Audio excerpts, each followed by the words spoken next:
নওশাদ কোথায়? লোকসভার মতন এত বড় একটা ইভেন্ট, এত বড় নির্বাচন চলছে, তার মধ্যে ভাঙড়ের বিধায়ক তাকে কিন্তু দেখতে পাওয়া যাচ্ছে না। কেন নওশাদ সিদ্দিকীকে দেখতে পাওয়া যাচ্ছে না, আজকে সে নিয়ে আলোচনা করবো। দ্য ওয়ালে আপনাদের সকলকে স্বাগত। আপনাদের সঙ্গে আমি প্রীতি রয়েছি, আর বিস্তারিত আলোচনা করবো। আমার সঙ্গে রয়েছে আমাদের স্পেশাল করেসপন্ডেন্ট রফিকুল জামাদার। রফিক দা, যে কথাটা দিয়ে আমরা শুরু করব, যে ওই ভূমির গানটা খুব ভাবে প্রযোজ্য মনে হয় এখানে। তোমার দেখা নাই রে, তোমার দেখা নাই, এখানে কি নওশাদ সিদ্দিকীর জন্য এই গানটা খুব ভাবে প্রযোজ্য? দেখো, খুবই ভালো একটা লাইন তুমি তুলে ধরলে। হ্যাঁ, বলা যেতেই পারে, কিন্তু এইটা বলার পরে হয়তো নওশাদ সিদ্দিকী বা আইএসএফ তারা দাবি করবেন যে কেন ভাইজান তো রোজ তিনি বিভিন্ন জায়গায় প্রচার করছেন, গতকাল বারুইপুরে তিনি প্রচার করেছেন, গোসাবায় প্রচার করেছেন, এই সমস্ত দাবি তুলবেন। কিন্তু একটা বিষয় খুবই সবসময়ের জন্য এটা উঠে আসে যে জো দিখতা হে ওই বিকতা হে। তো সেই জায়গা থেকে নওশাদ সিদ্দিকীকে দেখা যাচ্ছে একটা নির্দিষ্ট জায়গায় তার প্রার্থী দাঁড় করিয়েছেন, তিনি প্রচার করবেন, এটাই স্বাভাবিক। কিন্তু নওশাদ সিদ্দিকী মানেই তো টিভির পর্দায় দেখা যাবে, নওশাদ সিদ্দিকী মানেই তো খবর হবে, কারণ নওশাদ সিদ্দিকী নিজেকে সেইভাবে তৈরি করেছিলেন। বিধানসভার কক্ষ বলো বা বিধানসভার বাইরে বলো, নওশাদ সিদ্দিকীর বিভিন্ন রকম পদক্ষেপের জন্য মিডিয়া থেকে শুরু করে বিভিন্ন প্ল্যাটফর্ম নওশাদ সিদ্দিকীকে তুলে ধরতেন সবসময়ের জন্য। তুমি প্রীতি বলো, এমন একটা লোকসভা নির্বাচন হচ্ছে, এত গুরুত্বপূর্ণ নির্বাচন, নওশাদ সিদ্দিকীকে তুমি দেখতে পাচ্ছ বিভিন্ন সংবাদ মাধ্যমে দেখা যাচ্ছে অনেকটাই ভাটা পড়েছে। কিন্তু কেন নওশাদ সিদ্দিকী, সেই নওশাদ সিদ্দিকী এভরিডে কোনো না কোনো হেডলাইনে তিনি থাকতেন, সেই নওশাদ সিদ্দিকী একেবারে হারিয়ে যাওয়ার মতো সংবাদ মাধ্যম থেকে হারিয়ে যাওয়ার মতো না, কার্যত আমরা কিন্তু খুব একটা তাকে দেখতে পাই না, বা তার যে কর্মসূচি বা তার যে কাজ সেটা দেখানোর মতো নয় কি, মানে সেটাই আমার মনে হয়। না, দেখানোর মতো ঠিক নয়। মানে একটা বিষয় যখন সংবাদ মাধ্যমগুলো একটা বিষয় দেখাবে, সবার মাথায় তো এটা থাকবে যে মানুষ কতটা গ্রহণ করছে। কোথাও মনে হচ্ছে নওশাদ সিদ্দিকীর যে গ্রহণযোগ্যতা একটা সময় ছিল, এইবারের লোকসভা নির্বাচনে একটু হলেও কিন্তু সেটা ফিকে হয়েছে বলেই আমার মনে হয়। সেই কারণেই মিডিয়া বা সংবাদ মাধ্যমগুলো অতটা ইন্টারেস্ট দেখাচ্ছে না নওশাদ সিদ্দিকীকে নিয়ে। তিনি বিভিন্ন জায়গায় তিনি প্রচার করছেন, সভা করছেন, কিন্তু টিভিতে দেখা যাচ্ছে না। আমি এখানে তোমায় বলবো, এই যে অমিত শাহ, তিনি আজ হাওড়া এসছেন, প্রত্যেকটা টিভি চ্যানেল তাকে লাইভে দেখাচ্ছেন, তারপরে হেডলাইন হবে, তিনি কি বলছেন, বিভিন্ন মন্তব্য, সেটা নিয়ে খবর হবে। কিন্তু নওশাদ সিদ্দিকী এই যে বিভিন্ন জায়গায়, যেমনটা বললাম, বারুইপুরে গতকালকে তিনি প্রোগ্রাম করেছেন দুটো, গোসাবায় করেছেন একটি, সেই প্রোগ্রাম কিন্তু কোনোরকমভাবে টিভির মানে সংবাদ মাধ্যমে কিন্তু আসছে না। মানুষ বুঝতে পারছেন না নওশাদ সিদ্দিকী কী বার্তা দিচ্ছেন। এটা যে সংবাদ মাধ্যমের দোষ তা নয়, মানে নওশাদ সিদ্দিকী যেভাবে নিজেকে তৈরি করেছিলেন, যেভাবে তিনি যে কোনো মন্তব্য করলে যেভাবে সংবাদ মাধ্যমগুলো গিয়ে ভিড় করতেন নওশাদ সিদ্দিকীর একটা ইন্টারভিউর জন্য বা তার রিয়াকশনের জন্য, সেই জায়গাটা এখন অনেকটা কমে গেছে এবং সেটা পরিষ্কার। তবে একটা বিষয় তোমায় বলে রাখবো, এখানে নওশাদ সিদ্দিকীরও কিছু কিছু পদক্ষেপে হয়তো যারা নওশাদ সিদ্দিকীকে পছন্দ করতেন বা নওশাদ সিদ্দিকীকে তারা নেতা ভাবতেন, কোথাও তাদের মধ্যে একটা আঘাত বা ব্যথা বা কিংবা মন খারাপের বিষয় ঘটে গেছে। এই জন্যই, কারণ 6 মাস আগে থেকেই ভাইজান, কিংবা আমি কোট আনকোট ভাইজান বলবো, কারণ নওশাদ সিদ্দিকীকে অনেকেই ভাইজান বলেন তার সমর্থকরা, সেই ভাইজান 6 মাস আগে থেকে যেভাবে একটা টেম্পো তুলেছিলেন যে ডায়মন্ড হারবার থেকে তিনি দাঁড়াবেন, অভিষেক বন্দ্যোপাধ্যায়কে তিনি পরাস্ত করবেন, ঠিক এই ভাষায় তিনি বলেছিলেন। সেই নওশাদ সিদ্দিকী ডায়মন্ড থেকে তো দাঁড়াননি, উল্টে কোনো জায়গায় যাদবপুর থেকে শুরু করে কোথাও দাঁড়ানোর মতো কোনো প্রশ্নই ঘটেনি, এবং পরবর্তী সময় দেখা যাচ্ছে যে তিনি তার আইএসএফ দলের বেশ কয়েকজন প্রার্থীকে বিভিন্ন জায়গায় দাঁড় করিয়েছেন এবং সেই জন্য তিনি বিভিন্ন রকম প্রচারে যাচ্ছেন। কিন্তু নওশাদ সিদ্দিকী যখন বাম কংগ্রেসের সঙ্গে জোট করেছিলেন 2021 সালে, তখন কিন্তু নওশাদ সিদ্দিকীর একটা জায়গা, একটা প্ল্যাটফর্ম তৈরি হয়েছিল। পরবর্তী সময় দেখা যায় যে এই 2021 সালের যে নির্বাচন হয়, সেইখানে দেখা যাচ্ছে জোটের প্রার্থীর মধ্যে একটি মাত্র বিধায়ক নির্বাচিত হয়, যার নাম নওশাদ সিদ্দিকী, ভাঙড় থেকে জিতেছিলেন। একেবারে শূন্য হয়ে গেছিল বিধানসভা থেকে বাম কংগ্রেস, এবং তারপর থেকেই নওশাদ সিদ্দিকী বিভিন্ন রকম তার পদক্ষেপ, বিভিন্ন রকম তার কর্মসূচি বা মানুষের জন্য কথা বলা, সরকারের বিরুদ্ধে তিনি তথ্য তুলে ধরা, এই সমস্ত বিষয়ে কিন্তু একটা ভালো জায়গা বা প্ল্যাটফর্ম কিন্তু করে নিয়েছিলেন। সেইটা কোথাও মনে হচ্ছে এই মুহূর্তে অনেকটা ভাটা পড়েছে, একদমই ফিকে পড়ে গিয়ে। যে কথাটা আমরা আলোচনা করছি, আরো একটা বিষয় জানতে চাইবো, যে নওশাদ সিদ্দিকী বলেছিলেন যে দল চাননি যে তিনি লোকসভা নির্বাচনে লড়ুক, অর্থাৎ ডায়মন্ড হারবার ছাড়াও অন্যান্য কেন্দ্রে তাকে টিকিট দেওয়া হয়নি। আমি একটা কথা তোমার থেকে জানতে চাইবো, যে দলের কাছে তার প্রভাবটা কত দূর, যে আইএসএফ এর একজন বিধায়ক তিনি রিপ্রেজেন্ট করছেন বিধানসভাতে, তারপরও তার কথাকে কেন গুরুত্ব দেওয়া হচ্ছে না? দেখো, একদমই ঠিক বললে তুমি।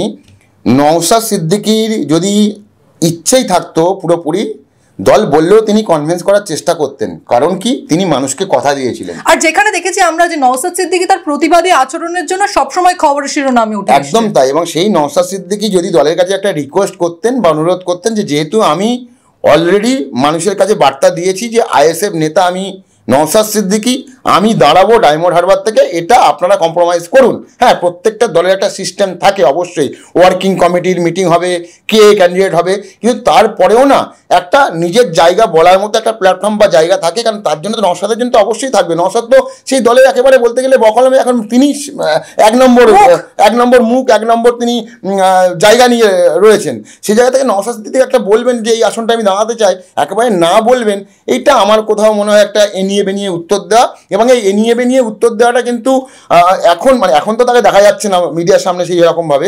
যখন তিনি বলছিলেন, বারবার আমরা প্রশ্ন করতাম যে আপনি ডায়মন্ড থেকে দাঁড়াচ্ছেন কিনা, তিনি বলতেন দল ঠিক করবে, দল যদি বলে দাঁড়াবো, না হলে দাঁড়াবো না।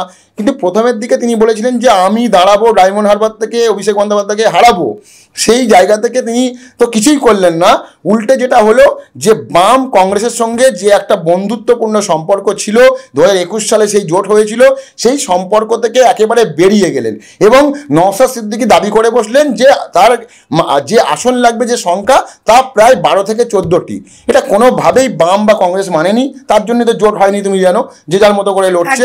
বাম কংগ্রেস জোট হলেও নওশাদ সিদ্দিকী তিনি জোটে থাকেননি, একা লড়ছেন।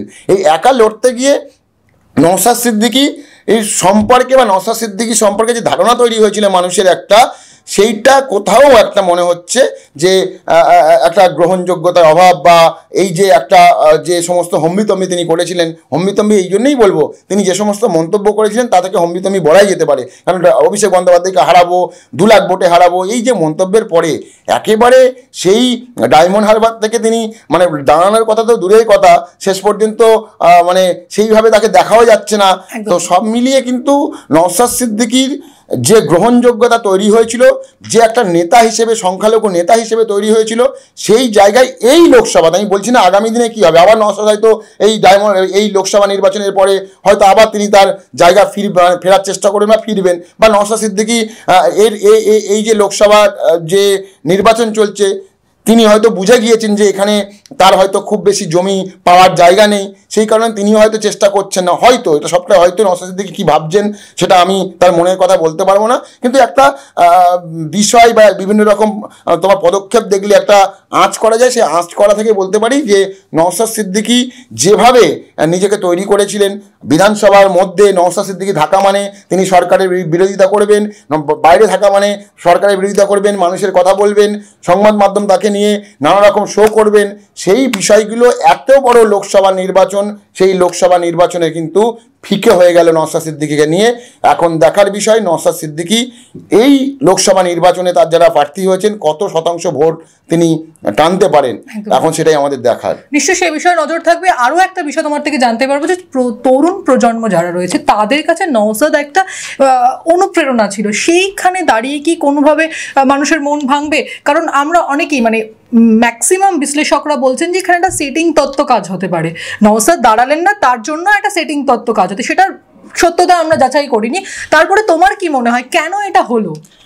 দেখো, নওশাদ এটা খুব ভালো বললেন। নওশাদ সিদ্দিকীকে নিয়ে না, এই যে ডায়মন্ড হারবার থেকে একেবারে ঘোষণা করার পরে তারপর তিনি দাঁড়ালেন না, তারপর তো যা যা বললাম, তারপরে না একটা নওশাদ সিদ্দিকীর একটা বিশ্বাস, মানে তাকে নিজের বিশ্বাস তৈরি হয়েছিল, যে বিশ্বাসযোগ্যতা ভঙ্গ হয়েছে। কারণ দেখবে ওই সময়টা কখনো শাসক দল বলতো যে নওশাদ সিদ্দিকী বিজেপির থেকে মোটা অঙ্কের টাকা নিয়ে তিনি দাঁড়াচ্ছেন না ডায়মন্ড হারবার থেকে, ঠিক উল্টো দিকে বিজেপিও ঠিক কথা মানে একই অভিযোগ করে যে শাসক দলের থেকে টাকা নিয়ে ও ডায়মন্ড থেকে দাঁড়ায়নি।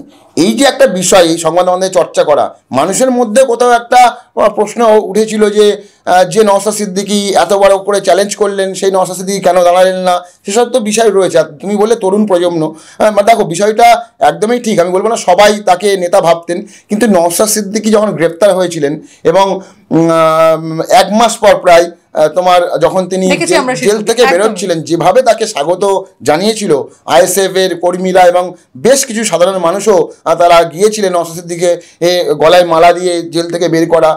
তখন মানে নওশাদ সিদ্দিকী যেভাবে নিজেকে তৈরি করছিলেন সেদিন দেখে আমার ব্যক্তিগত মনে হয়েছিল নওশাদ সিদ্দিকী আগামী দিনে এই রকমভাবে যেভাবে তিনি আগামী মানে অতীতে লড়াই করে গেছেন সরকারের বিরুদ্ধে এবং তিনি যে সমস্ত মন্তব্য করেছেন, কথা দিয়েছেন, কথা রাখার চেষ্টা করেছেন, এবারেও লোকসভা নির্বাচনের আগে আমার অন্তত মনে হয়েছিল নওশাদ সিদ্দিকীকে দেখে, তার সঙ্গে ব্যক্তিগত সম্পর্কও আমার খুব ভালো, আমার মনে হয়েছিল যে নওশাদ সিদ্দিকী যে কথা দিয়েছিলেন ডায়মন্ড থেকে এবং সেই কথা অনুযায়ী তিনি দাঁড়াবেন। কিন্তু যাই হোক, তিনি বলছেন তার দল তাকে সমর্থন করেনি এবং সেই কারণে তিনি দাঁড়াতে পারেননি।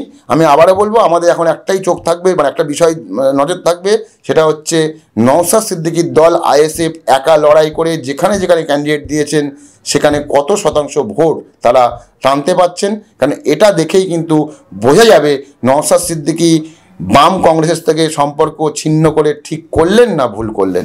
একদমই সেদিকে নজর থাকবে। 4 জুন বোঝা যাবে যে নওশাদ সিদ্দিকী এবং তার দল বাম কংগ্রেসের থেকে বেরিয়ে এসে কত শতাংশ ভোট পেলেন এবং কত শতাংশ ভোট পিছিয়ে গেলেন, তাই না? এদিকে তো নজর থাকবে। ধন্যবাদ রফিক দা আমাদের সঙ্গে এতক্ষণ সময় থাকার জন্য। বিস্তারিত আপডেট আপনাদের দেখতে হলে, জানতে হলে চোখ রাখতে হবে দ্য ওয়ালের পর্দায়, কারণ খবর এখন এখানেই।